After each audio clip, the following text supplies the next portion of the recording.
আল্লাহ আমাদের সাথে সাথে আছেন, এই কথাটা আপনারা মানেন?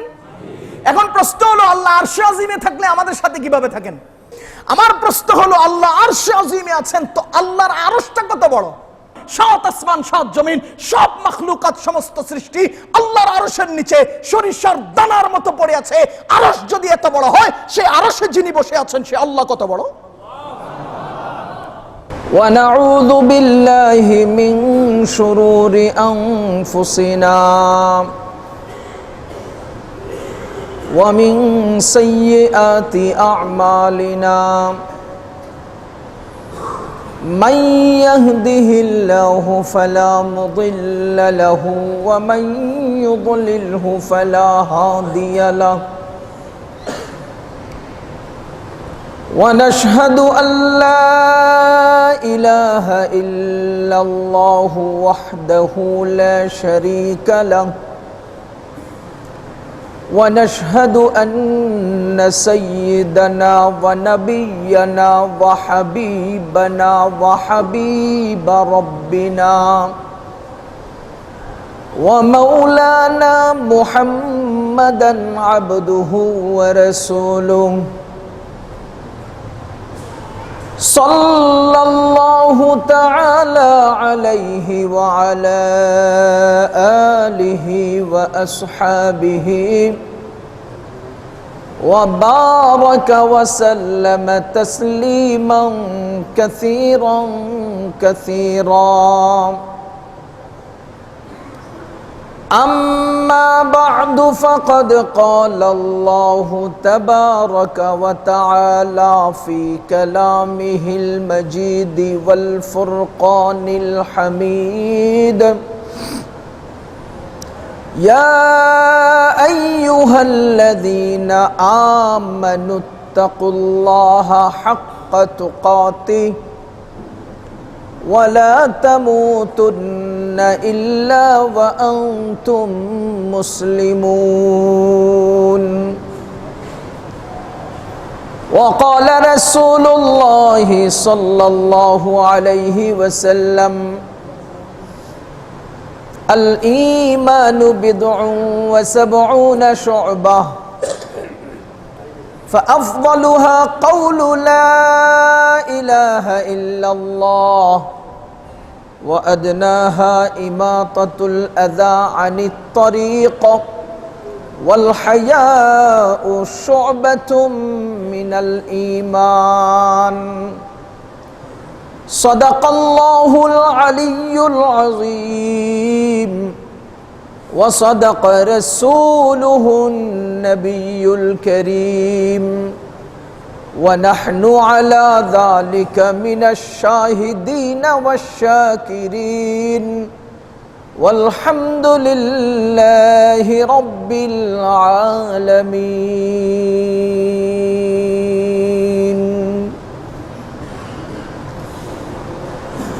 हर लहज़ा है मोमिन की नई शान नई आम हर लहज़ा है मोमिन की नई शान नई आ गुफ्तार में किरदार में अल्लाह की बुरहान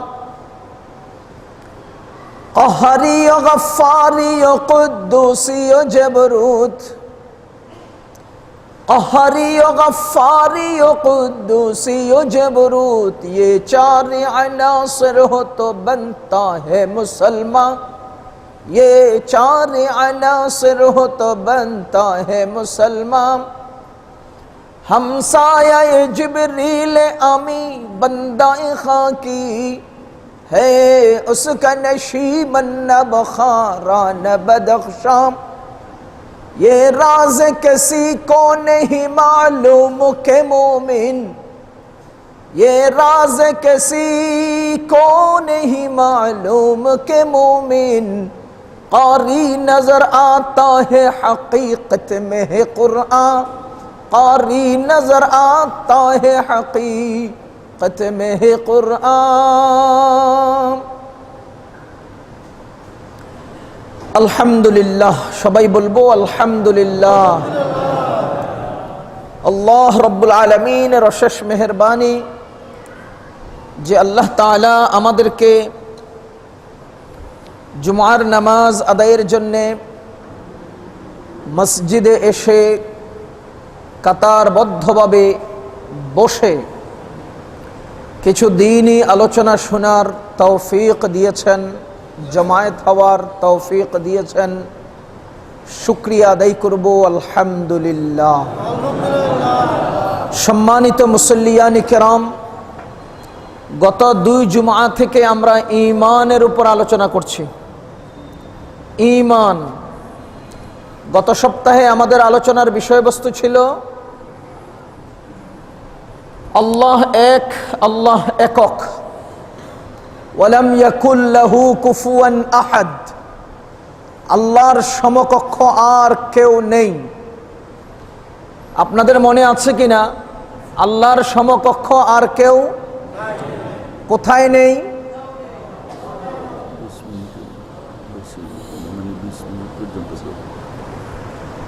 আল্লাহর সমকক্ষ আর কেউ কোথায় নেই? কোথাও নেই। সব জায়গায়, সব ক্ষেত্রে, সব বিষয়ে আল্লাহ এক, আল্লাহ একক। আজকে আমাদের আলোচনার বিষয় আল্লাহ কোথায় আছেন। আল্লাহ কোথায় আছেন? মুসলমান, এই বিষয়টার এই বিষয়গুলো খুব সূক্ষ্ম। আল্লাহর আগে কে ছিলেন? আমাদের আকাবির মুরব্বিগণ বলেন তাকদীরের বিষয়, আল্লাহ সংক্রান্ত অনেক বিষয় এমন যেগুলো এই ক্ষুদ্র মাথার মানুষগুলো বুঝবে না, বুঝার যোগ্যতা রাখে না। সাহাবীগণ নবীজিকে জিজ্ঞেস করেছিলেন আল্লাহর আগে কে ছিল। আল্লাহ রাসূল সাল্লাল্লাহু আলাইহি ওয়াসাল্লাম ইরশাদ করেছেন এই সব বিষয়ে তোমাদের প্রশ্ন করার দরকার নেই। ইমাম মালিক রাহমাতুল্লাহি আলাইহি বলেন এই সব বিষয়গুলো সম্পর্কে সুয়াল করা, সুয়ালু আনহু বিদআতুন ওয়াল ইয়াকিনু আলাইহি ওয়াজিবুন। এই সব ব্যাপারে ঈমান রাখা, ইয়াকিন রাখা আমাদের জন্য ওয়াজিব। এই সূক্ষ্ম আসরারগুলো সম্পর্কে আমাদের প্রশ্ন করা অযৌক্তিক। এজন্য যতটুকুন আমাদের মাথায় ধরে, আমাদের মগজে ধরে, আমরা অতটুকুন আলোচনা করব। আপনারা সহজ সরল ভাবে একটা বিষয় মনে রাখবেন, যারা যত বড় জাগতিক শিক্ষায় যত উপরের দিকে উঠে, বিশেষ করে বাংলা সাহিত্যে, তারা কেমন যেন ধীরে ধীরে আল্লাহকে হারিয়ে ফেলে, সৃষ্টিকর্তাকে হারিয়ে ফেলে। ধীরে ধীরে তারা যুক্তির পিছনে পড়ে প্রকৃত মালিককে ভুলে যায়। এক পর্যায়ে তারা নাস্তিকে পরিণত হয়ে যায়। কেন? তাদের প্রশ্ন জাগে, অন্তরে শুধু প্রশ্ন জাগে, আর ওই প্রশ্নে প্রশ্নে প্রশ্নে প্রশ্নে এমন এক জায়গায় গিয়ে নিমজ্জিত হয়।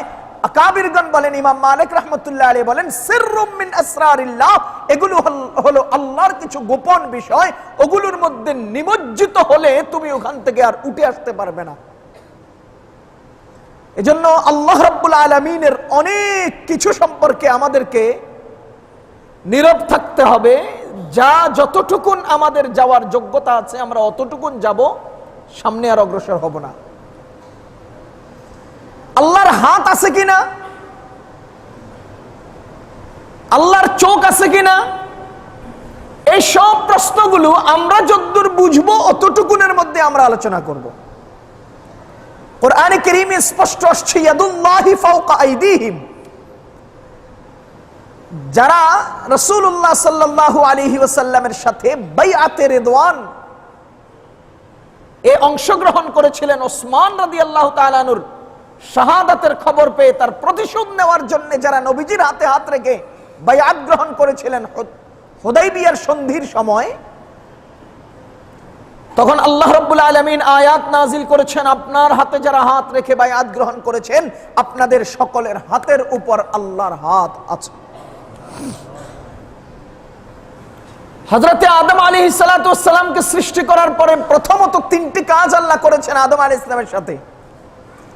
এক নাম্বার, আদম আলাইহিস সালাম হাঁচি দিয়েছিলেন, হাঁচির পরিপ্রেক্ষিতে তিনি আলহামদুলিল্লাহ বলেছিলেন, প্রতি উত্তরে স্বয়ং আল্লাহ ইয়ারহামুকাল্লাহ বলেছেন। দুই নাম্বার, আল্লাহ তাআলা আদম আলাইহিস সালামকে বলেছিলেন ফেরেশতাদেরকে সালাম করো, তিনি সালাম করেছেন, ফেরেশতারা উত্তর দিয়েছেন। তিন নম্বরে আল্লাহ যে কাজটা করেছেন, আল্লাহর দুটি হাতকে এভাবে মুষ্টিবদ্ধ করেছেন, আদমের সামনে এভাবে পেশ করেছেন। আদম কোন হাত নিবা? আমাদের নবীজি বলেন আল্লাহ তাআলা দুটি হাত সামনে পেশ করার পরে আদম আল্লাহর ডান হাতটা গ্রহণ করেছেন, আর আল্লাহর দুনো হাত ডান হাত। এই হাদিস দ্বারা বোঝা যায় আল্লাহ দুটি হাতকে এভাবে মুষ্টিবদ্ধ করে আদমের সামনে পেশ করেছেন, তো আল্লাহর জন্য হাত সাব্যস্ত হয়। ইয়াদুল্লাহি ফাওকা আইদিহিম, আল্লাহর হাত তোমাদের হাতের উপর। ওই আয়াত দ্বারা আল্লাহর হাত সাব্যস্ত হয়। ইন্নাল্লাহা হুয়াস সামিউল বাসীর, নিশ্চয়ই আল্লাহ দেখেন, নিশ্চয়ই আল্লাহ দেখেন। যিনি দেখেন তার জন্য চোখ সাব্যস্ত হয়। নিশ্চয়ই আল্লাহ তাআলা শুনেন, যিনি শুনেন তার জন্য কান সাব্যস্ত হয়। সুতরাং মুসলমান যতগুলো যোগ্যতা, যতগুলো গুণ আল্লাহর আছে, প্রত্যেকটার পরিপ্রেক্ষিতে যদি আল্লাহর জন্য ওগুলো সাব্যস্ত করতে হয়, তো এর কথাও মনে রাখতে হবে আল্লাহর হাত যদি থেকে থাকে, আছে তো নিশ্চিত, কোনো সন্দেহ নাই। তবে কেমন আছে? আমার আর আপনার মতো এমন নয়, আল্লাহর যেমন থাকার তেমনই আছে। আল্লাহর যেমন থাকার তেমনই আছে। প্রশ্ন হলো আল্লাহ আছেন কোথায়, থাকেন কোথায়? আল্লাহ আছেন কোথায়, থাকেন কোথায়? মুসলমান, বর্তমান সময়ে ইন্টারনেটের মধ্যে বিভিন্ন সহিহ আকীদার দাবিদার বক্তা আছে, যারা আমাদের আকীদাও ধ্বংস করছে, আমলও ধ্বংস করছে। প্রসঙ্গক্রমে সময়ের ব্যবধানে আমার কাছে ওই বিষয়গুলো যদি আসে, আমি প্রত্যেকটা দলিল ভিত্তিক আলোচনা করে দেখিয়ে দেব যে সহিহ আকীদার দাবিদার সে লামাযহাবী আহলে হাদিসদের সে সমস্ত বক্তারা আর লেকচারাররা কি হারে আমাদের সমাজের সাধারণ জনগণ আর মুসলমানদের ঈমান আর আকীদার উপর আক্রমণ দিয়ে যাচ্ছে। সময়ের ব্যবধানে ইনশাআল্লাহ আমি দলিল সহ দেখিয়ে দেব ইনশাআল্লাহ। আমি স্পষ্টত এখানে একটা প্রশ্ন তাদের সহিহ আকীদার দাবিদারদের, তারা স্পষ্ট বলে আল্লাহ হাজির নাজির না। নাউজুবিল্লাহ বলেন, আল্লাহ হাজির নাজির না। আরো একটা সহজ কথা, আমাদের সমাজে কিছু লোক আছেন যারা মাজারকে সেজদা করে, মাজার পূজারী, পীরকে সেজদা করে, পীর পূজারী। পীর অনুসারী হওয়া যায়, পীর পূজারী হওয়া যায় না। পীর অনুসারী হতে কোনো আপত্তি নেই, কোনো ইশকাল নাই, কোনো প্রশ্ন নাই। পীর পূজারী হতে আমাদের আপত্তি আছে। আপনারা বুঝতেছেন আমার কথাগুলো? মাজার জিয়ারত করতে কোনো সমস্যা নাই, কবর জিয়ারত করতে কোনো সমস্যা নাই, কবর পূজা করতে সমস্যা আছে। এজন্য আপনি একটা লিমিটে থাকেন, লিমিট ক্রস করেন না। আপনি একটা সীমায় থাকেন, সীমা অতিক্রম করবেন না। আপনি একটা সিস্টেমে থাকেন, সিস্টেম লঙ্ঘন করবেন না। যদি লঙ্ঘন করেন তাহলে আমরা বলেই দিতে হবে, কার গায়ে লাগলো, কে পছন্দ করলো, কে গ্রহণ করলো, কে গ্রহণ করলো না, সেটার দেখার সময় আমাদের নেই। যতটুকুন আছেন অতটুকুনে থাকেন। যেটা শরীয়ত সীমাবদ্ধতা নির্ধারণ করেছেন, ওই সীমাবদ্ধতার এক বিন্দু কদম সামনে অগ্রসর হওয়ার সুযোগ নেই। সুতরাং আল্লাহ, যারা কবর পূজারী, মাজার পূজারী, পীর পূজারী, এই সকল বেদাতীরা, শিরকে অংশগ্রহণকারীরা, তারা বলতে চায় আল্লাহ হাজির নাজির, রাসূলও হাজির নাজির। আর লামাযহাবী সহিহ আকীদার দাবিদাররা বলতে চায় আল্লাহ হাজির নাজির না, রাসূলও হাজির নাজির না। আমাদের আহলে সুন্নাত ওয়াল জামাতের আকীদা হলো মুহাম্মাদুর রাসূলুল্লাহ হাজির নাজির নয়, আল্লাহ হাজির নাজির। আল্লাহ হাজির নাজির, নবীজি হাজির নাজির। হাজির নাজির বুঝেন? হাজির নাজির মানে যত্রে তত্রে সর্বাবস্থায় বিদ্যমান থাকা, যেখানে সেখানে সর্বাবস্থায় হাজির থাকা, তাকে বলা হয় হাজির নাজির। আপনারা বলেন তো আমাদের সাথে আল্লাহ আছেন কিনা? রাসূল সাল্লাল্লাহু আলাইহি ওয়াসাল্লাম আছেন? তাহলে বুঝা গেল আল্লাহকে আমরা হাজির নাজির বিশ্বাস করি, সর্বাবস্থায়, সার্বক্ষণিক, সব সময় আমাদের সাথে আল্লাহ আছেন। কিন্তু সর্বাবস্থায়, সব জায়গায়, সর্বক্ষণ নবীজি সব জায়গায় থাকেন না, থাকতে পারেন না। এজন্য তিনি হাজির নাজির নন, আর মহান আল্লাহ রাব্বুল আলামিন হাজির নাজির। আমি এই প্রশ্নটাই আপনাদেরকে করতে চাই। আমি আমার মূল আলোচনার আগে তাদের যে আপত্তিটা সেটা বলবো। যারা বলেন যে আল্লাহ হাজির নাজির নন, আল্লাহ তাআলা থাকেন কই, তাদের দলিল হলো সূরা তাহার একটি আয়াত, আর রহমানু আলাল আরশি ইস্তাওয়া, নিশ্চয়ই মহান আল্লাহ আরশে আজিমে সমাসীন আছেন। আল্লাহ কোথায় আছেন? আরশে আজিমে আছেন। আল্লাহ রাব্বুল আলামিন 6 দিনে আসমান জমিন পৃথিবী তৈরি করেছেন। কোরআনে কারীমে সূরা ফুরকানের মধ্যে আসছে, নিশ্চয়ই মহান আল্লাহ রাব্বুল আলামিন 6 দিনে আসমান জমিন আর পৃথিবীর সমস্ত মাখলুকাতকে তৈরি করেছেন। সুম্মাস্তাওয়া আলাল আরশ, এরপরে আল্লাহ তাআলা আরশে আজিমে সমাসীন হয়েছেন। সুতরাং বুঝা গেল আল্লাহ থাকেন কোথায়? আরশে আজিমে। আল্লাহ আছেন কোথায়? তাইলে একটু আগে আপনারা বললেন যে আল্লাহ আমাদের সাথে সাথে আছেন, এখন আয়াত দ্বারা বোঝা যায় আল্লাহ আরশে আজিমে আছেন। আমি আপনাদেরকে কথাগুলো মুকদ্দমা শুরু শেষ পর্যন্ত আলোচনা খেয়াল করে শুনবেন, ইনশাআল্লাহ এটার একটা সলিউশন বের হবে।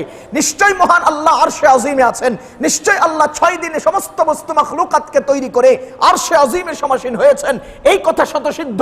এই কথার ভিত্তিতে, এই আয়াতগুলোর ভিত্তিতে ওই সকল সহিহ আকীদার দাবিদার লামাযহাবীরা বলে যে আল্লাহ তাআলা আরশে আজিমেই আছে, কোন বান্দার সাথে নাই। যদি বান্দার সাথে থাকে, যদি হাজির নাজির হয়, তাহলে কি সমস্যা? তো সমস্যা ব্যাপার বর্ণনা করতে গিয়ে তারা একটা আকীদার কথা কি বলে, তারা একটা যুক্তির কথা বলে। আল্লাহ হাজির নাজির হলে সমস্যা কোথায়? কয় সমস্যা একটা যুক্তি। কি যুক্তি? কয় আল্লাহ যদি যেখানে যেখানে যত্রে তত্রে যখন তখন আমাদের সাথে সাথে থাকেন, তো আল্লাহ তাআলা তো বাথরুমে আমরা ঢুকলে আল্লাহ আমাদের সাথে বাথরুমেও থাকবেন। আপনারা বলেন তো আল্লাহ তাআলা বাথরুমে ঢুকে আল্লাহর নাম নেওয়া যায়? বাথরুমে ঢুকার পরে আল্লাহর কালাম তথা কোরআনে কারীম বলা যায়, লেখা যায়, অঙ্কিত লিখিত নেওয়া যায়? রাসূল সাল্লাল্লাহু আলাইহি ওয়াসাল্লামের হাদিস অঙ্কিত লিখিত নেওয়া যায়? নবীজির নাম অঙ্কিত বা লিখিত বা মৌখিক উচ্চারণ করা যায়? যেহেতু বাথরুমের মধ্যে এগুলো কিছুই করা যায় না, আর আপনি যদি হাজির নাজির মনে করেন আর বিশ্বাস করেন, তাহলে তো আপনি বাথরুমে প্রবেশ করলে সাথে সাথে আল্লাহও বাথরুমে প্রবেশ করতে হবে। আল্লাহকে তো ওখানে নেওয়া যায় না। সুতরাং আল্লাহ হাজির নাজির এটাকে যদি আর না মানি, তো তুমি যেখানেই থাকো, বাথরুমে থাকো, বাহিরে থাকো, সামনে থাকো, পিছনে থাকো, সমস্যা নাই, আল্লাহ তো তোমার সাথে নাই। কথাগুলো বুঝিয়েন। এই যে আপনি যুক্তি আমার সামনে তুলে ধরে আল্লাহকে হাজির নাজির না বললেন, এই যুক্তিকে আমি আরেকটা যুক্তি দিয়ে একটুখানি বুঝতে চেষ্টা করব।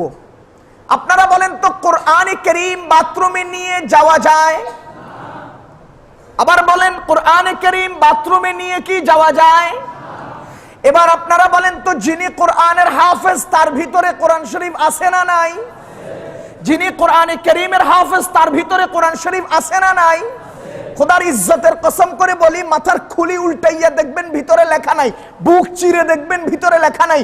রমজান মাসে এই মিম্বরে দাঁড় করিয়ে দেন, সূরা ফাতিহা থেকে নাস পর্যন্ত তার ভিতর থেকে বের হয়। যদি ভিতরে না থাকে আসে কোত্থেকে? বলেন হাফেজ সাহেবের ভিতরে কোরআন শরীফ আছে না নাই? এবার আপনি যে একটু আগে ফতোয়া দিলেন বাথরুমের মধ্যে কোরআন শরীফ নিয়ে যাওয়া যায় না, তো যেই ব্যক্তি কোরআনের হেফজ করলেন তার ভিতরে যদি কোরআন থাকে, তো ওই কোরআন শরীফ নিয়ে এই হাফেজ সাহেব বাথরুমে যাবেন কিভাবে? কথা কয় না। এবার আপনারা বলেন যারা কোরআন শরীফ মুখস্থ করছে এরা বাথরুমে যেতে পারবে না, কারণ তাদের ভিতরে কোরআন শরীফ আছে। যদি তারা বাথরুমে যেতে না পারে, তোরা বাথরুম করবে কই? কথা বলেন না কেন?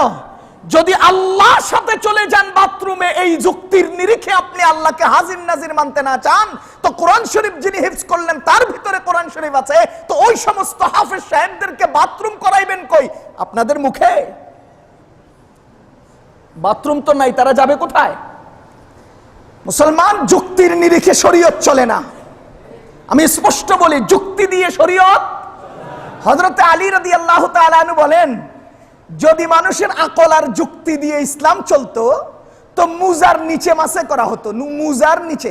আপনারা জানেন না শরীয়তের এই মাসআলা, যেহেতু আমরা বাঙালি, আমাদের এখানে গরম বেশি, শীতকালেও গরম লাগে, যার কারণে আমরা সাধারণত চামড়ার মুজা ব্যবহার করি না। ও মুসলমান, চামড়ার মুজা, যেই মুজা চামড়া দিয়ে তৈরি হয়, এই জাতীয় মুজা ব্যবহার করলে একজন মুকিম ব্যক্তি যারা বাড়িতে থাকেন আর একজন মুসাফির ব্যক্তি যারা সফর করেন, দুজনের জন্য একটা সুবর্ণ সুযোগ আছে। এই চামড়ার মুজার উপরে 3টা আঙ্গুলকে ভিজিয়ে শুধুমাত্র এই পায়ের সামনের আঙ্গুল থেকে এই টাকনু পর্যন্ত এইভাবে একটু উপর দিয়ে টান দিলেই, আঙ্গুল 3টা ভিজা এভাবে টান দিলেই তার পা ধোয়ার কাজ হয়ে যায়, মুজার উপর মাসাই করা সহি হয়। মুসলমান, হাত ধুইলাম, চেহারা ধৌত করলাম, মাথা মাসে করলাম, পাটাকে একটু 3 আঙ্গুল দিয়ে, ভিজা আঙ্গুল দিয়ে এভাবে টান দিলাম চামড়ার মুজার উপরে। আপনারা বলেন এই এলাকায় এটার প্রবণতা না থাকার কারণে আমরা সাধারণত এই মাসআলাটা শুনি না, জানি না। ও মুসলমান, হযরত আলী রাদিয়াল্লাহু তাআলা আনহু বলেন, যদি যুক্তি দিয়ে ইসলাম চলতো তো চামড়ার মুজার নিচে মাসে করা হতো। কেন? চলতে ফিরতে আবর্জনা, ময়লা, বালু নিচে লাগে, তো মাসেটাও নিচে হতো। কিন্তু আমি অগণিতবার নবীজিকে চামড়ার মুজার উপরে তথা পায়ের উপরি অংশে মাসে করতে দেখেছি। সুতরাং নবীজি যেভাবে করেছেন সেভাবেই করতে হবে। কারো যুক্তি দিয়ে মাথা মুজার নিচে মাসে করলে চলবে না, মুজার উপরেই মাসে করতে হবে। ইসলাম আর শরীয়ত কারো যুক্তি আর তর্ক দিয়ে চলে না, ইসলাম আর শরীয়ত আল্লাহ ও আল্লাহর রাসূলের নিয়ম দিয়ে চলে। সুতরাং বর্তমান সময়ে আমরা বাস আর টেম্পুর পিছনে, সিএনজির পিছনে একটা আপনাদের দৃষ্টিতে অনেক চমৎকার যৌক্তিক একটা কথা লেখা দেখতে পাই, পৃথিবীর শ্রেষ্ঠ আদালত মানুষের বিবেক। আপনারা দেখেননি সিএনজির পিছনে, মাঝে মধ্যে চোখে পড়েনি বাসের পিছনে, পৃথিবীর শ্রেষ্ঠ আদালত মানুষের বিবেক। ওমিয়া ঘুষ খান যে ওই সময় আপনার বিবেক আদালত কথা বলে না কেন? ওমিয়া সুদ খান যে তখন আপনার বিবেক নামক আদালত কথা বলে না কেন? ও আল্লাহর বান্দাগণ, খ্রিস্টান যারা তাদের বিবেক কেন তাদের আল্লাহকে চিনায় না? ইহুদি যারা তাদের বিবেক আদালত কেন তাদের আল্লাহকে চিনায় না? মুসলমান যারা মিথ্যা বলে তাদের বিবেক কেন তাদেরকে মিথ্যা কথা বলতে বাধা দেয় না? মুসলমান, এজন্য যদি বিবেকই শ্রেষ্ঠ আদালত হতো, বাংলাদেশের আদালত আর হাইকোর্টের কি দরকার ছিল? বিবেকই যদি বিচারক হতো তাহলে জেলখানা আর থানার কি প্রয়োজন ছিল? বুঝা গেল, বিবেক যদি শ্রেষ্ঠ আদালত হতো তো আল্লাহ রাব্বুল আলামিন রাসূলগণকে কেন পাঠালেন? বিবেকই যদি শ্রেষ্ঠ আদালত হতো তো আল্লাহর পক্ষ থেকে কালাম কেন নাজিল হলো? বুঝা গেল, এটা মিথ্যা, ভুয়া ভুয়া ভুয়া একটা কথা। পৃথিবীর সর্বশ্রেষ্ঠ আদালত হলো আল্লাহর কালাম। পৃথিবীর শ্রেষ্ঠ আদালত কি? আল্লাহর কালাম। আল্লাহর কালামের সামনে এসে গেলে সমস্ত সবার মাথা নিচু হয়ে যাবে, আর কোনো বিচারের দরকার হবে না। কালাম যেভাবে বলেছেন সেভাবে করেন, দেখবেন যে বিবেকও ঠিক মতো চলবে। সুতরাং বিবেক দিয়ে কোরআন মাপা হবে না, কোরআন দিয়ে বিবেক মাপা হবে। যার কারণে ওই সমস্ত যুক্তিবাদী আর যুক্তিবাদীরা ইসলাম আর কোরআনে কারীমের দুই একটা কথা বুঝে না ধরলে, কোরআনের এটা অযৌক্তিক। আরে মিয়া, তোমার যুক্তিতে ধরা না পড়লে তাই বলি কি কোরআন অযৌক্তিক? খোদার ইজ্জতের কসম, কারো যুক্তি দিয়ে কোরআন মাপা হবে না, কোরআন দিয়ে তোমার যুক্তি মাপা হবে। কারো যুক্তি দিয়ে কোরআন মাপা হবে না, কোরআন দিয়ে যুক্তি মাপা হবে। আমি একটা গল্প মাঝে মধ্যে বলে থাকি, যে সমস্ত যুক্তিবাদীদের বা যে সমস্ত পাশ্চাত্যবাদীদের যারা মগজ বিক্রি করে অথবা বুদ্ধি বিক্রি করে খায়, বুদ্ধিজীবীদের মাথায় ধরে না যে সমস্ত কালাম আর আল্লাহ রাসূলের বিধানগুলো, তাদেরকে বলি, এক বুড়ি তার ছেলে বিয়ে করে আনছে, ওই ছেলের বউটার লম্বা হলো 1.5 হাত। লম্বা কদ্দূর? 1.5 হাত। এখন একটা মটকার ভিতর থেকে পানি উঠানোর সময় বুড়ির নাকের নলকটা মটকার ভিতরে পড়ে গেছে, মটকাটাও 1.5 হাত লম্বা। আচ্ছা, আপনারা বলেন 3.5 হাত লম্বা মানুষটার এই হাতটা কয় হাত? আপনার হাতটা কদ্দূর লম্বা? 1.5 হাত লম্বা। এখন 1.5 হাত লম্বা একটা মটকায় 1.5 হাত লম্বা একটা মানুষের হাতটা ঢুকাইলে বলেন তো মটকার তলা পাওয়া যাবে? জোরে বলেন না, তলা পাওয়া যাবে? এখন এই পোলার বউ এসে শাশুড়ির কয়, আম্মা কি মটকা রাখছেন, এটার দিয়ে তলাই নেই। কি মটকা রাখছেন, এটার দিয়ে তলাই নেই। আপনারা বলেন তো তলা আছে না নাই? নাই। কি বেডির হাত নাই? ও বুদ্ধিজীবীরা, খোদা তাআলার সমস্ত হুকুম আহকামের তলা আছে, সমাপ্তি আছে, সমাধান আছে, যৌক্তিকতা আছে। তোমগো হাতের তলা নাই, এজন্য তোমরা তলা খুঁজে পাও না। এজন্য আমি বলবো, যুক্তি আর আদালত, বিবেক দিয়ে কোনো দুনিয়া চলে না। দুনিয়া চলবে আল্লাহর কালাম দিয়ে, আল্লাহর রাসূলের বিধান দিয়ে, শরীয়ত দিয়ে। কথা বলেন ঠিক কিনা? আমি যখন দেওবন্দে লেখাপড়া করি, দিল্লিতে ট্রেনের প্ল্যাটফর্মে, যারা ইন্ডিয়াতে গেছেন আসছেন, ইন্ডিয়ার ট্রেনের জন্য অনেক লম্বা সময় বসে থাকতে হয়, অপেক্ষা করতে হয়, আসবে আসতেছে টাইমিং। তো প্ল্যাটফর্মে বসে আছি, ছোট ছোট দাড়িওয়ালা, দেখতে মুসলমান মনে হয়েছে, একটা লোক আসছে আমার কাছে। আমি তখন অনেক ছোট, দাওরা পড়ি। তাই সে আমার বলতেছে कि हजरत एक बात पूछनी है। बोलिए। कह रहे कि एक बात मेरे को समझ में नहीं आ रहा। क्या नहीं आ रहा है? कह रहे हैं मुसलमान वजू टूटती है एक रास्ते से मगर वजू करते हैं दूसरे रास्ते में, इसका क्या वजह है मेरे को नहीं समझ में आ रहा।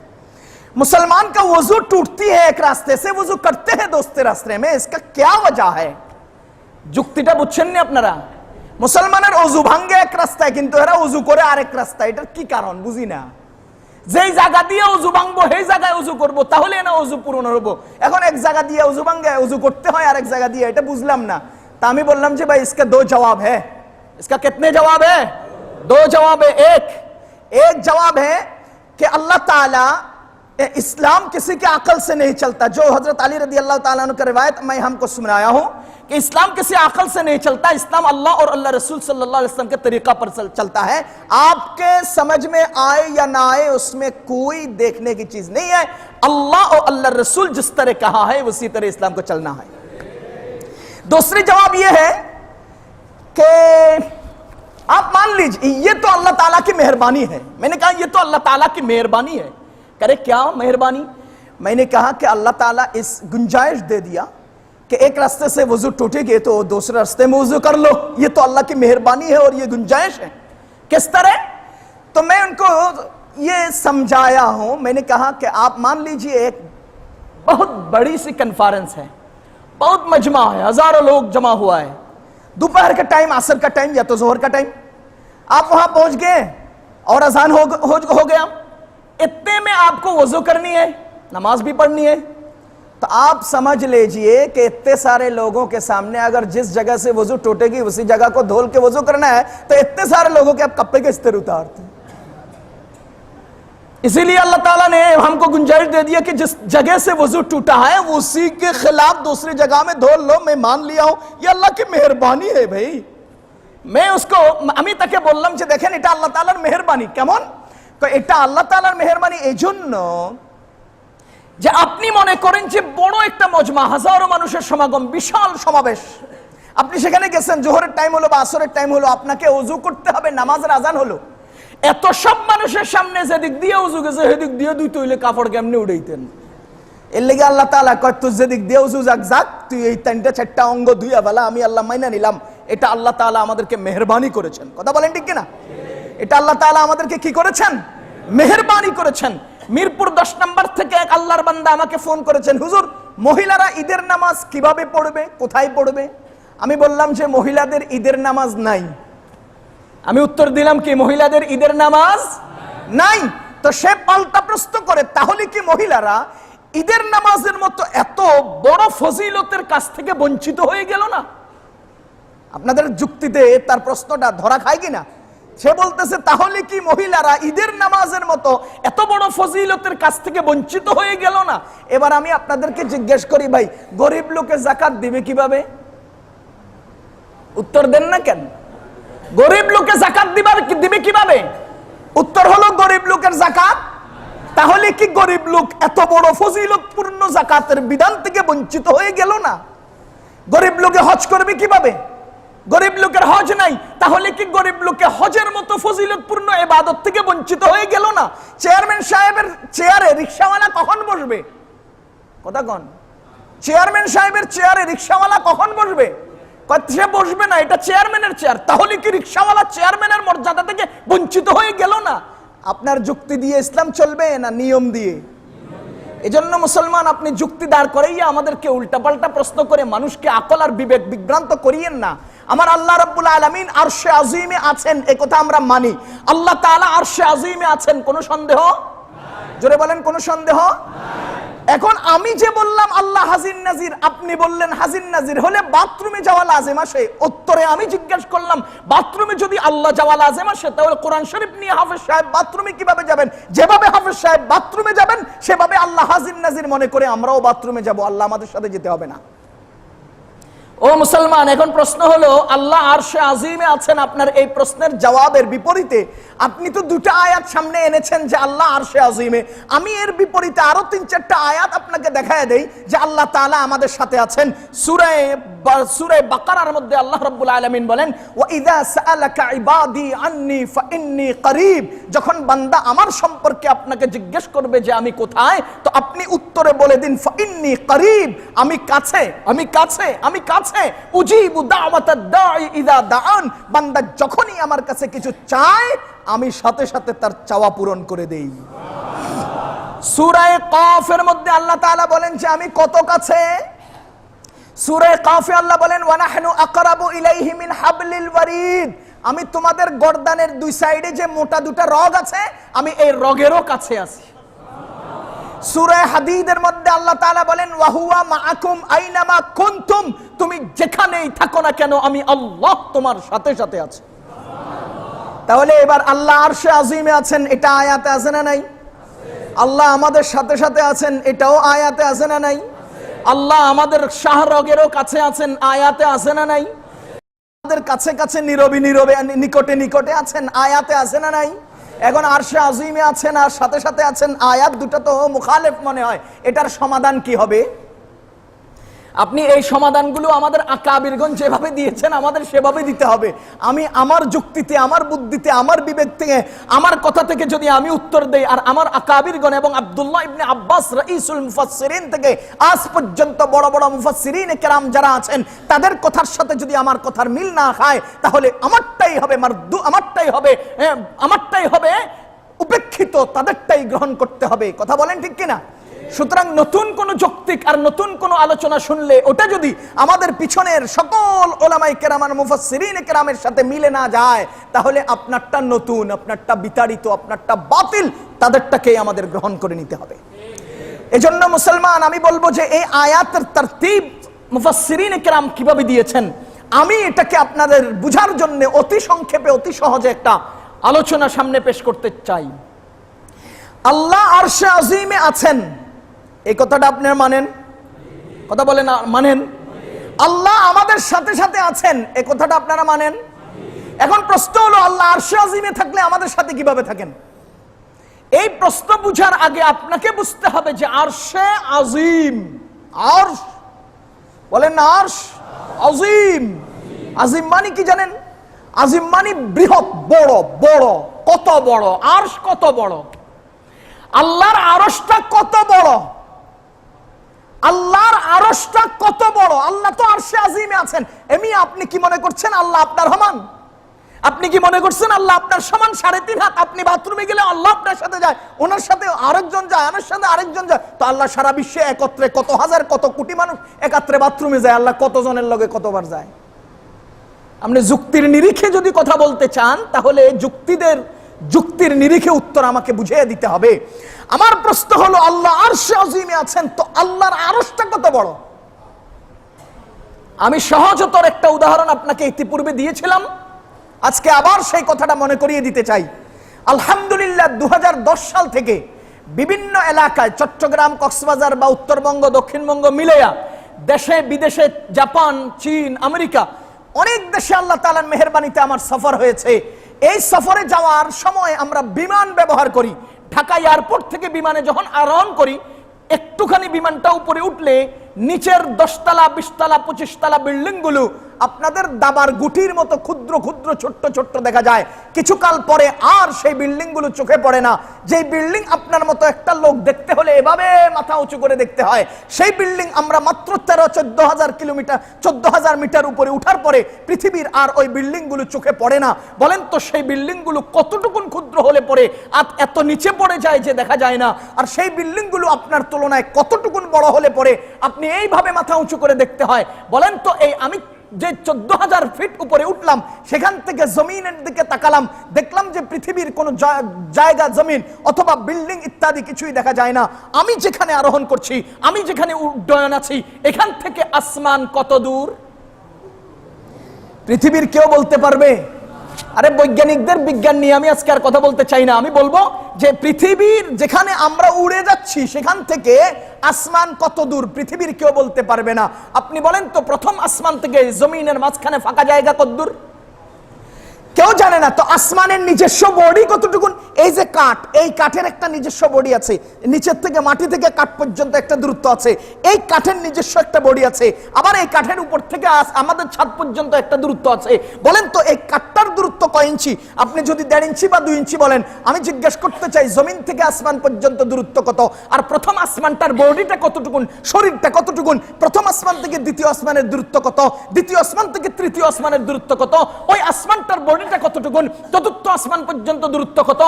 পঞ্চম আসমান পর্যন্ত দূরত্ব কত? ষষ্ঠ আসমান পর্যন্ত দূরত্ব কত? এইভাবে মহান আল্লাহ আল্লাযী খালাকা সাবআ সামাওয়াতিন তিবাকা, 7টা আসমানকে মহান আল্লাহ তৈরি করেছেন, স্তর বাই স্তর সাজিয়ে রেখেছেন। এই 7টা আসমান একটা একটার থেকে দূরত্ব কতটুকুন? ও মুসলমান, একটু ভালো করে বুঝিয়ে রাখেন। সূরা বাকারার মধ্যে আমার আল্লাহ বলেন, এইভাবে 7টা আসমানকে মহান আল্লাহ যে তৈরি করেছেন, সেই 7টা আসমানকে ওয়াসিআ কুরসিয়্যুহুস সামাওয়াতি ওয়াল আরদ, আল্লাহর আরশ 7টা আসমানকে এভাবে ঘিরে রেখেছে। এই চেয়ারের নিচে একটা সরিষার দানা কত ক্ষুদ্র হয়ে নিচে পড়ে থাকবে?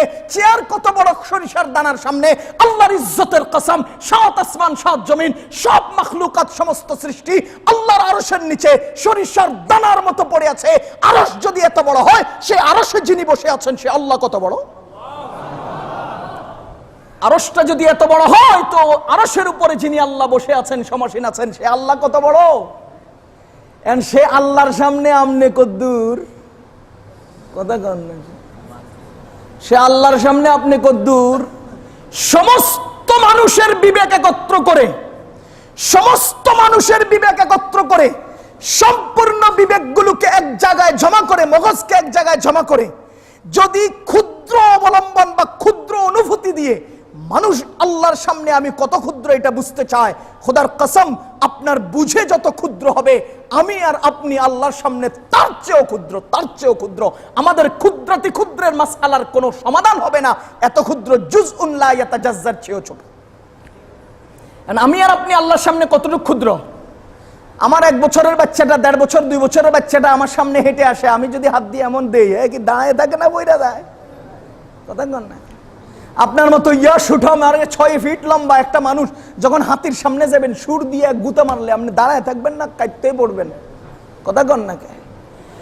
এ মুসলমান, একটা গরু গুতা মারলে আপনার পেট ফুটতে জায়গা, খবর থাকে না, শক্তি থাকে না, বল থাকে না। সেখানে মহান আল্লাহ রাব্বুল আলামিনের সামনে আমাদের কোনো হিসাব আছে না? আমাদের ক্ষুদ্রতার হিসাব করে আমরা বুঝাইতে পারবো না, বুঝতে পারবো। সুতরাং আপনি যে বলেন আমি বাথরুমে গেলে আল্লাহ বাথরুমে যাবে, এত বিশাল আল্লাহ তাআলা এই আসমানের নিচে, কি বলে আল্লাহর আরশের নিচে পুরো 7 আসমান জমিন যদি এভাবে পড়ে থাকে, সেখানে আমার মতো ক্ষুদ্র একটা সাই যে একেবারে ক্ষুদ্র চেয়ে ক্ষুদ্র একটা পিঁপড়া এখান থেকে দেখতে কত ছোট্ট লাগে, আরো দূর থেকে আরো ছোট, উপর থেকে আরো ছোট। আমনিও তো এরকম উপর দিক থেকে তাকাইলে মাথাটা ছাড়া কিচ্ছু দেওয়া যেত না। ও মুসলমান, নিজেকে এত বড় মনে করেন না। আল্লাহর সামনে আমরা এত ক্ষুদ্র যে আল্লাহ তাআলা আমাদের সাথে সাথে হাইটা যাওয়ান লাগে না। আল্লাহর আরশের নিচে আমরা সবগুলো একত্রে পড়ে আছি। সুতরাং আল্লাহ নিজের কুদরতি ভাবে আল্লাহর আরশের নিচে যা কিছু আছে সবাই সাথে থাকবেন, এটাতে আল্লাহ যে আরশে আজিমে আছেন, আমাদের সাথে আছেন, এই দুটার মধ্যে কোনো বিরোধ হবে না, এই দুটার মধ্যে কোনো বিরোধ। এবার আরেক হাদিস দিয়ে আমি বুঝাই আল্লাহ কত বড়। এই যে প্রথমে আমি আপনাকে আল্লাহ হাত সাব্যস্ত করার জন্য একটা হাদিস বলেছিলাম, হযরতে আদম আলাইহিস সালামকে আল্লাহ সৃষ্টি করার পরে এইভাবে 2টা হাত মুষ্টিবদ্ধ করে আদমের সামনে পেশ করে বলেছেন, আদম তুমি কোন হাত নিবা? আল্লাহ তাআলা জিজ্ঞেস করার পরে আদম আলাইহিস সালাম আল্লাহর ডান হাত নিয়েছেন এবং আল্লাহর 2 হাত ডান হাত। মুসলমান, আল্লাহ তাআলার যখন আদম আলাইহিস সালাম ডান হাতকে নির্বাচন করেছেন, তো আল্লাহ এভাবে হাতটাকে খুলেছেন। কি করেছেন? খুলেছেন। তো আল্লাহর হাতের মধ্যে অগণিত ক্ষুদ্র ক্ষুদ্র কি জানি কিড়বিড় করে। আমার মনে আছে অনেক ছোট থাকতে আমি রামগতি গিয়েছিলাম, বিবির হাট। সেখানে নদীতে মানুষ জাল টানে, বড় বড় মাছগুলো ফেলে দেয়, চিকন সুতার মতো কি জানি কতগুলো উঠে এলো। পরে জিজ্ঞেস করলাম কি ব্যাপার, এত ক্ষুদ্রটা আপনি নেন, বড়গুলো ফালাই দেন?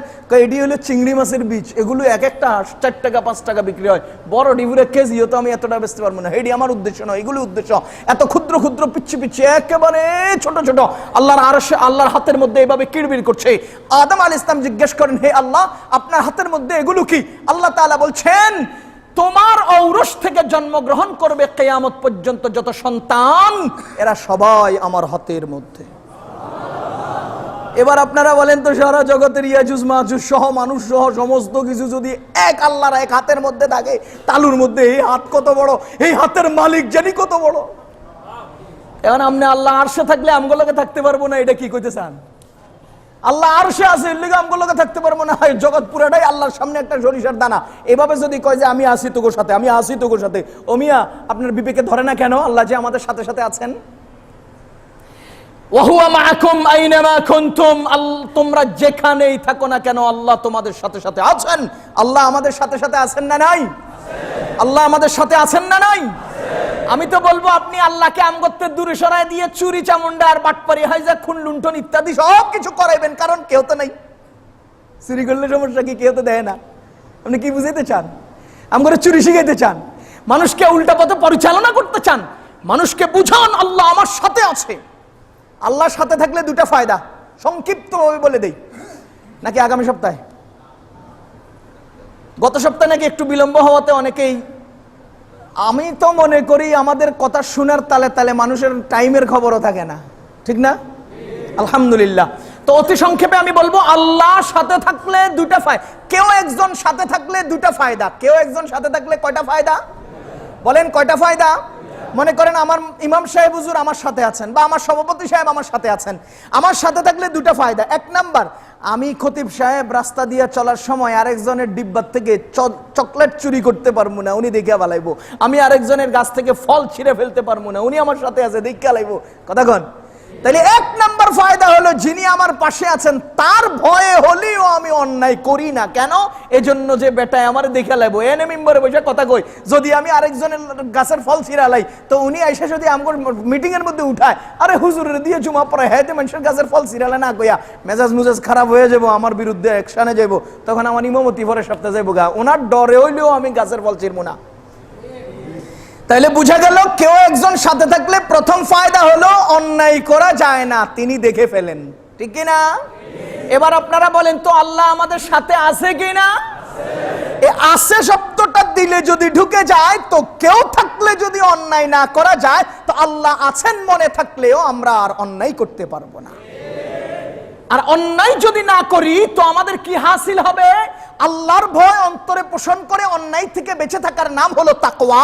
সুতরাং খোদা আছেন এই জিনিসটা অন্তরে থাকলে প্রত্যেকের দিলের মধ্যে তাকওয়ার দৌলত অর্জন হয়ে যাবে। কি অর্জন হবে? সুতরাং তাকওয়া অর্জন করার প্রধান মাধ্যম হলো আল্লাহ সাথে আছেন এই কথাটা অন্তরে বিশ্বাস নাও। যে কোনো কাজ করার সময় আল্লাহ সাথে আছেন। কিভাবে করি? একজন সাথে থাকলে অন্যায় করা যায় না। আমার আল্লাহর মানুষ দুই কারণে ভয় পায়। মানুষকে মানুষ কয় কারণে ভয় পায়? এক নাম্বার, আমি সহজে বলি, মানুষ মানুষকে দুই কারণে সালাম দেয়। কয় কারণে? এক নাম্বার সালাম সম্মানে, শ্রদ্ধায়। আরেক নাম্বার সালাম ভয়ে। কিসে? ভয়ে। এলাকার সন্ত্রাসীরেও মানুষের সালাম করে, সালাম আলাইকুম ভাই, ভালো আছেন নি, গিল্লে গেছি গায়ে, হ্যাঁ যেন আমার দিকে উল্টা পাল্টা না করে। আর ইমাম সাহেব খতিব সাহেবের সালাম করে, মুসাফা করে, কেন? সম্মানে, আগ্রহে, মোহাব্বতে। সুতরাং সালাম কয় প্রকার? এক নাম্বার সম্মানের সালাম, দুই নাম্বার ভয়ের সালাম। ঠিক তেমনি ভাবে মানুষকে মানুষ দুই কারণে ভয় পায়। এক নাম্বার সম্মানের কারণে ভয় পায়, দুই নাম্বার ডান্ডার পিটানির কারণে ভয় পায়। আমাদের সমাজে কিছু লোক আছে অন্যায়তে লিপ্ত হয় না, কেন? নিজের ব্যক্তি প্রেস্টিজ রক্ষা করার জন্য, সম্মানের কারণে। আরেক কিছু লোক এমন আছে চুরি করার সুযোগ পাইলেই চুরি করে, কিন্তু মাঝে মধ্যে করে না। কিল্লিগা করে না? যদি ধরা খাইয়া যায়। তাইলে বুঝা গেল, এক গ্রুপ চুরি করে না আত্মমর্যাদাবোধ আর সম্মানের কারণে, আরেক গ্রুপ চুরি করে না পুলিশের ভয়ে। কথা কন ঠিক কিনা? তাইলে বুঝা গেল অন্যায় না করার কয় কারণ? দুই কারণ। এখন আমার সাথে যিনি আছেন তাকে আমি হয়তো ভয় পাবো, না হলে তার সম্মান অন্তরে পোষণ করব। এই লোকটা, এই হুজুর যদি আমার সাথে থাকেন, তাহলে ওনার মতো একজন সম্মানী মানুষের সামনে আমি অন্যায় কিভাবে করব? তার সম্মানের স্বার্থে হলেও আমি অন্যায়তে লিপ্ত হব না। দ্বিতীয় নম্বর, যদি কোনো পুলিশ থাকে বা আইনের লোক থাকে বা পিটাইতে পারে এমন লোক থাকে, তার সামনে আমি অন্যায় করব না। কেন? তার সম্মানে না, তার ফিডানির ডরে। কথা বুঝতেছেন নি? এবার আপনারা বলেন তো, আমার আল্লাহ তাআলার প্রতি আমাদের সম্মান আর শ্রদ্ধা আছে না নাই? তাহলে আমরা অন্যায় প্রথমত আল্লাহর সামনে করতে পারবো না, কেন? আল্লাহর সম্মানে। দ্বিতীয় নম্বর, বলেন তো অন্যায় করলে আল্লাহ ফিটানি দিব কিনা? ইন্না বাতশা রাব্বিকা লাশাদীদ, নিশ্চয় আল্লাহর পিটানি অনেক কঠিন, নিশ্চয় আল্লাহর পিটানি অনেক কঠিন। সুতরাং মানুষ আল্লাহকে হয়তো পিটানির ডরে ভয় করো, আর না হলে সম্মানের কারণে ভয় করো। খোদা তাআলা পাশে আছেন, পাশে আছেন, সাথে আছেন, সাথে আছেন। খোদাকে ভয় করো, ভয় করতে হবে। অন্যায় থেকে বাঁচো, বাঁচতে হবে। কেন? হয়তো খোদা তাআলার সম্মানে, আর না হলে খোদার বিচারের ভয়ে। এই দুই কারণের যে কোনো একটা কারণে আমাদের আল্লাহ আমাদের সাথে আছেন, এই অন্তরে এই বিশ্বাস পোষণ করে জীবনের অন্যায় ও বিচার থেকে নিজেকে বাঁচতে হবে। একজন মানুষ সাথে থাকলে 2 নাম্বার ফায়দা। দ্বিতীয় নাম্বার ফায়দা, মনে করেন আমি একটা মেরিল কিনতে গেছি, দোকানে গিয়ে মেরিলটা খুলছি, মেরিল ভেজলিন খুলে আমি এটাকে একদম মাইখা লাইছি, হ্যাঁ একেবারে হাতের মধ্যে ঢেলে ফেলাইছি। আচ্ছা এখন বলেন তো, উপরে ঢাকনাও খুলে ফেলছি, উপর দিয়ে প্লাস্টিক দিছি, এটাও ফেলাই দিছি, আবার কদ্দুর লইয়া হাতেও আমি খেলাইছি। এখন যখন টাকা দিতে গেছি, আমি আগে জানতাম 16 টাকা, আজকে পকেট থেকে 16 টাকা বের করে দেখি যে আয় হায় আসেই 16 টাকা, গায়ের মধ্যে লেখা 18 টাকা। আপনারা বলেন তো এখন আমার কাছে কয় টাকার শর্ট? আপনি বলেন তো এই মুহূর্তে যদি আমি কই যে ভাই পরে দিব, তোমার চিনি না, তুমি কে পরে দিবা? আমি যদি বলি যে ভাই 2 টাকা মাফ করে দেন, মান সম্মানও কিছুটা চলে যাবে। আর যদি আমার সাথে হুজুর থাকেন, হুজুর 2 টাকা শর্টে পড়ছি দেন তো, বলেন তো দিবেন কিনা? কথা বলেন না, দিবেন কিনা? তাহলে বুঝা গেল আমার সাথে কেউ একজন থাকলে পরে বিপদে পড়লে তার সহযোগিতা নেওয়া যায়, পিছল খেয়ে পড়ে যেতে তার হাত ধরা যায়, অথবা দুজনেই একজন অন্যজনকে হাত ধরে সামনে অগ্রসর হওয়া যায়। ও মুসলমান, কেউ সাথে থাকলে দ্বিতীয় নম্বর ফায়দা হলো তার কাছ থেকে সাহায্য নেওয়া যায়, যেই কোনো মুহূর্তে যেই কোনো প্রয়োজনে তার কাছে তাকে কাছে পাওয়া যায়। কথা বলেন ঠিক কিনা? এবার আপনারা বলেন তো, আমাদের আল্লাহ তাআলা আমাদের সাথে আছেন না নাই? এবার বলেন তো, আল্লাহ আমাদের সাথে থাকলে প্রতিটি মানুষের প্রত্যেকটা প্রয়োজনে, প্রতিটি বিপদে আল্লাহকে কাছে পাওয়া যায় কিনা? আম্মাই ইউজিবুল মুস্তাররা ইযা দাআহু ওয়া ইয়াকশিফুস সু ওয়া ইয়াজআলুকুম খুলাফা আল আরদি আইলাহুম মা আল্লাহ।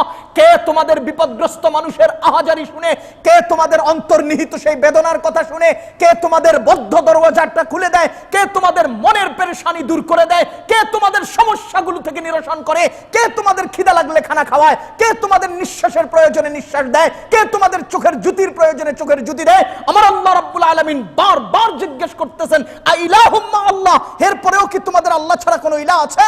না না না, আল্লাহ ছাড়া কোনো ইলাহ নাই। সুতরাং বিপদগ্রস্ত মানুষকে রাস্তা দেখান কে? मायूस न हो अहले जमी अपनी खता से, मायूस न हो अहले जमी अपनी खता से, तकदीर बदल जाती है मुस्तर की दुआ से। मुस्तर অন্তর্নিহিত বেদনা আর আহাজারি যখন খোদা তাআলার দিকে পেশ করেন, তো আল্লাহর আরশ থেকে তার সাহায্যে আওয়াজ চলে আসে। মুসলমান, বুখারী শরীফের সে হাদিস আপনারা জানেন, জানেন, জানেন, শুনেছেন।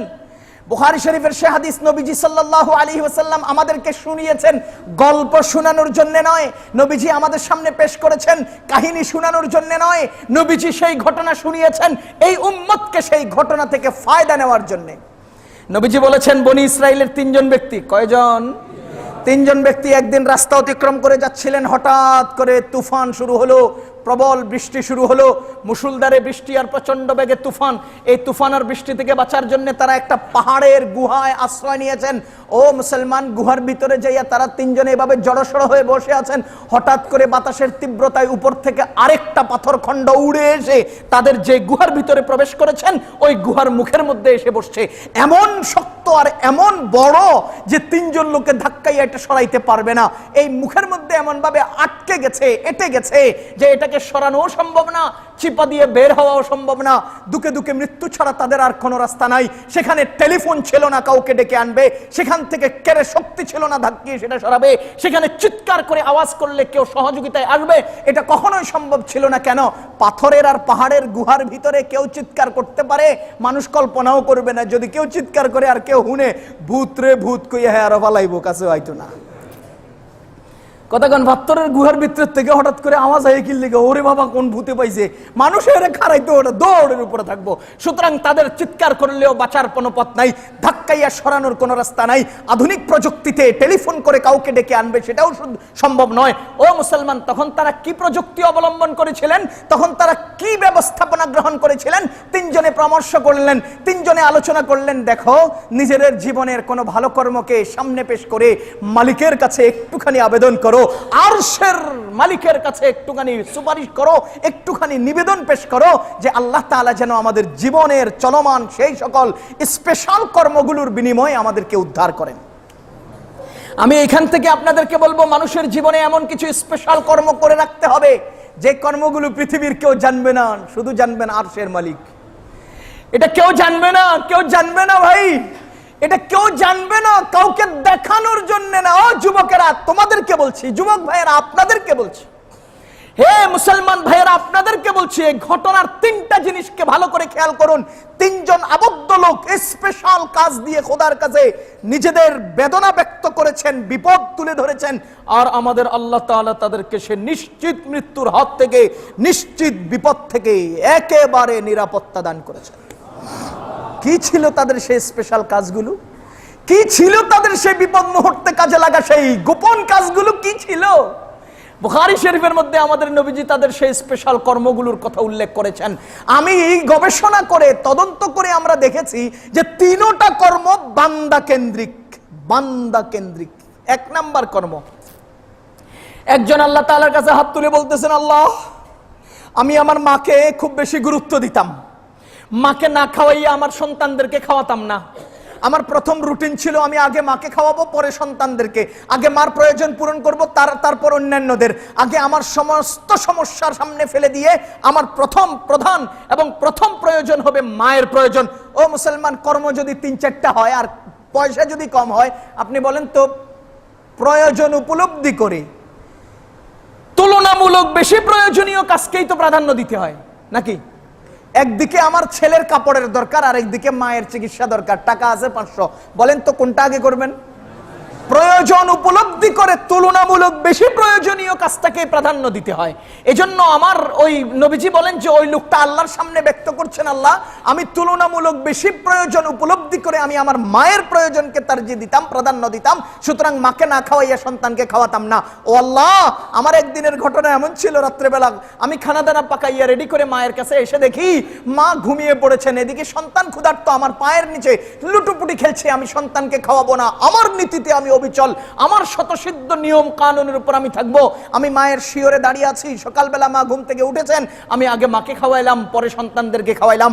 ও রব্বুল আলামিন, যদি এখানে মাকে গুরুত্ব দেওয়ার বিষয়টা আপনাকে খুশি করার জন্য হয়ে থাকে আর আপনি এই কাজের দ্বারা খুশি হয়ে থাকেন, আমাদের তিনজনকে এই বিপদ থেকে হেফাজত করেন। মুসলমান, একটু চিন্তা করেন, তাদের মুখ থেকে দোয়া বের হয়েছে, আরশে আজিমে গিয়ে ধাক্কা লেগেছে, সাথে সাথে সেই দোয়া নিচে এসে পাথরকে এমন ভাবে ধাক্কা দিয়েছে, পাথর জায়গা থেকে সরে পড়েছে। কি অ্যাকশন তাদের দোয়ার, কি পাওয়ার! মুখ থেকে বের করেছেন, আরশের সাথে ধাক্কা লেগেছে, আবার রিটার্ন এসেছে, ফাওরান সাথে সাথে পাথরটা সরে পড়েছে। নবীজি বলেন, এতটুকুন সরে নাই যে একটা মানুষ বের হতে পারবে। দ্বিতীয় জন হাত তুলে বলতেছেন, আল্লাহ গো, আমি আমার চাচাতো বোনকে ভালোবাসতাম। এখানে একটা কথা না বললেই নয়, ভালোবাসা আবার দুই প্রকার। এক প্রকারের ভালোবাসায় কোনো স্বার্থ থাকে না, এটার নাম হলো মহাব্বত, আর সেটার নাম হলো ভালোবাসা। আরেক প্রকার ভালোবাসার পিছনে স্বার্থ থাকে।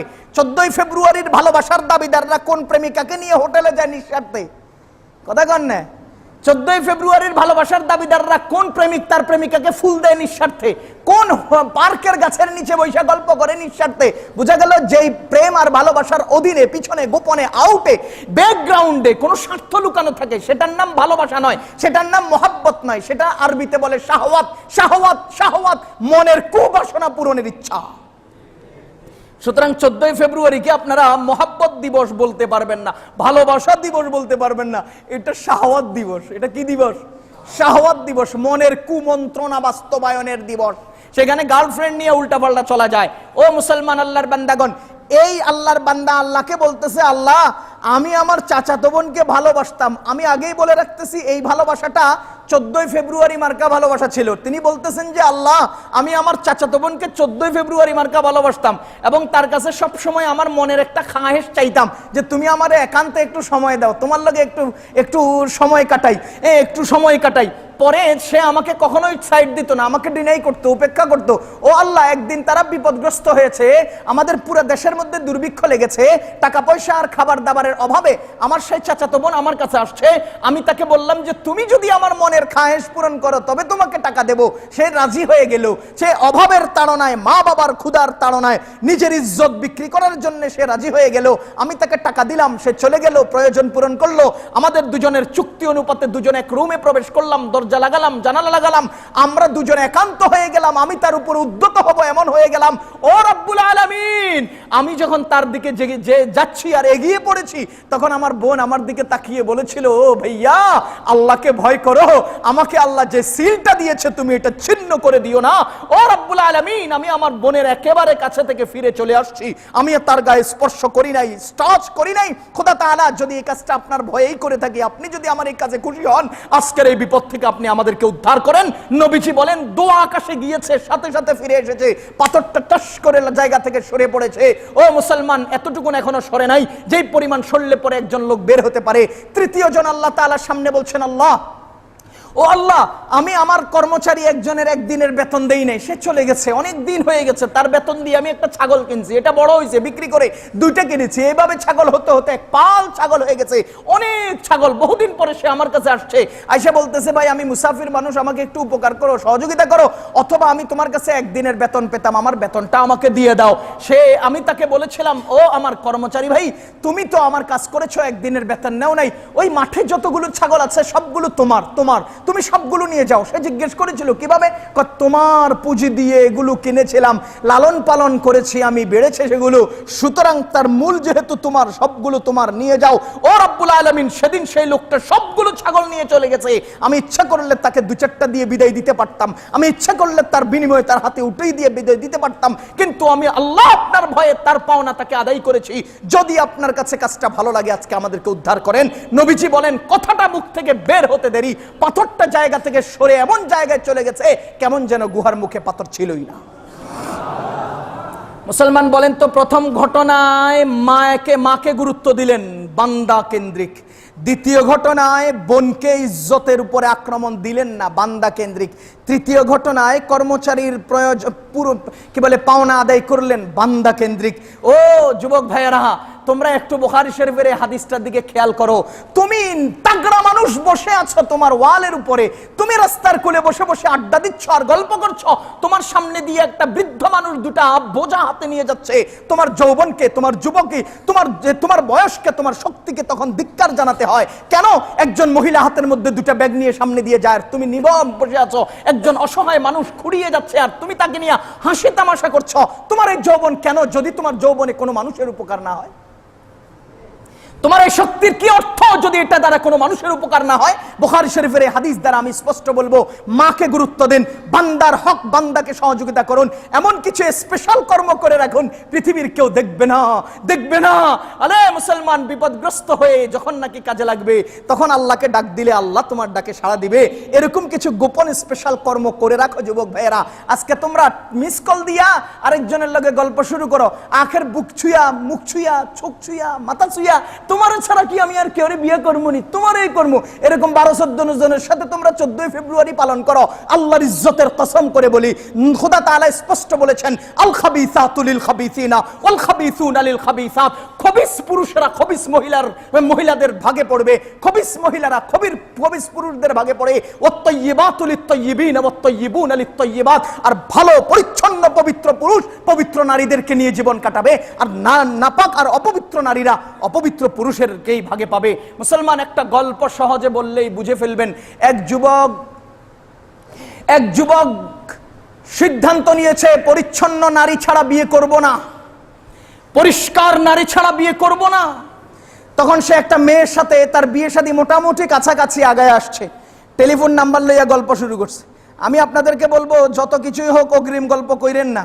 আমার ড্রাইভার সাহেব ছিল, ওর বিয়ে ঠিক হয়েছে 1 মাস পরে ডেট। আমি কইছি সাবধান, যার লগে বিয়ে ঠিক হয়েছে এর লগে কথা কইস না। কয় হুজুর কি লাগা? আমি বললাম যে এই 1 মাস ধরে তোমার খালি কথা কইতে মন চাইবো, এশার পরে শুরু করবা, ফজর পর্যন্ত শেষ হইতো না, ফজরের পরে শুরু করবা, জোহর পর্যন্ত শেষ হইতো না।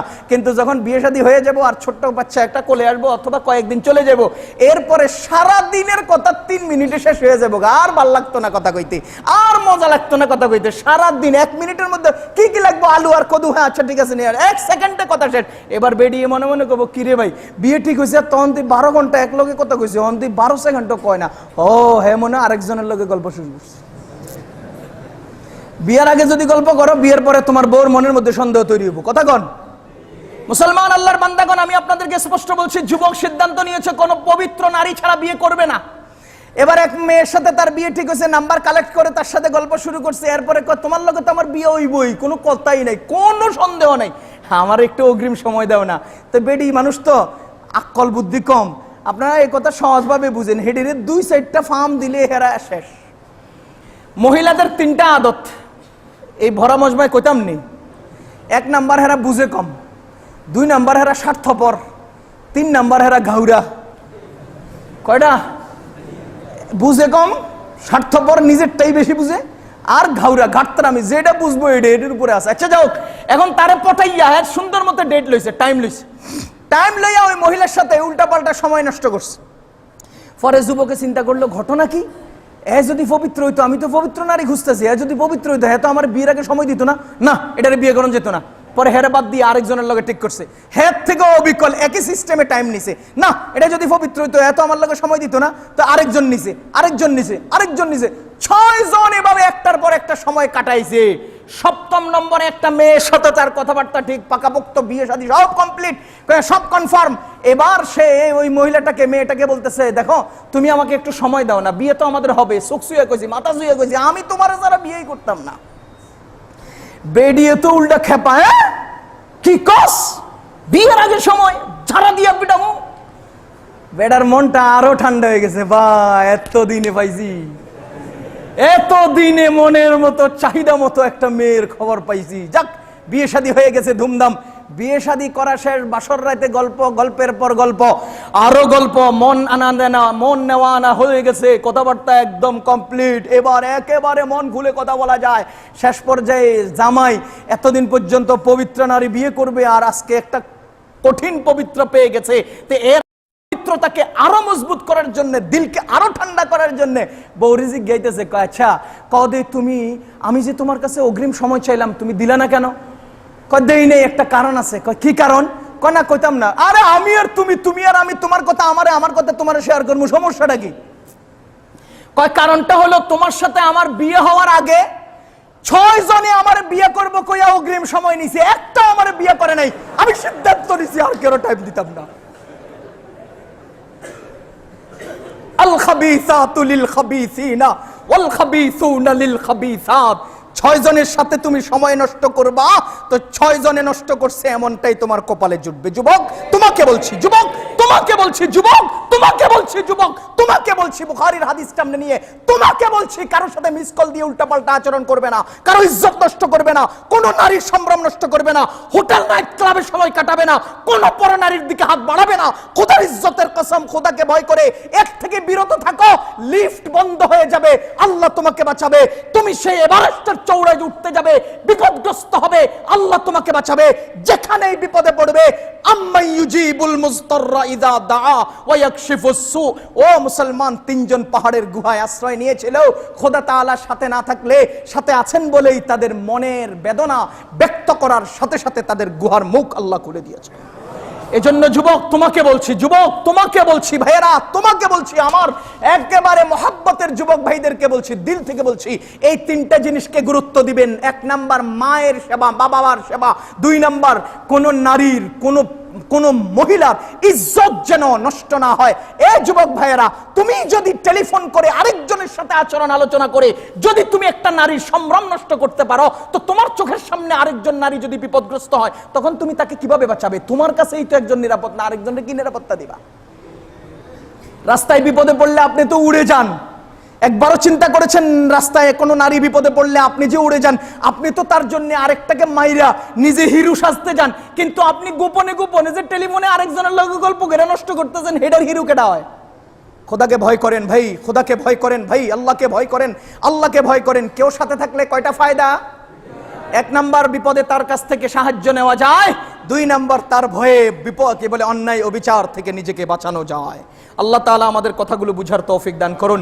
আল্লাহ তৌফিক দিলে আগামী সপ্তাহে আমরা মুমিন কারা, মুমিনের পরিচয় তুলে ধরবো ইনশাআল্লাহ। আল্লাহ আমাদের সকলকে দ্বীনের উপরে অবিচল চলার তৌফিক নসিব করুন। সুবহানাল্লাহি ওয়া বিহামদিহি, সুবহানাকাল্লাহুম্মা ওয়া বিহামদিকা আশহাদু আল্লা ইলাহা ইল্লা আনতা আস্তাগফিরুকা ওয়া আতুবু ইলাইক।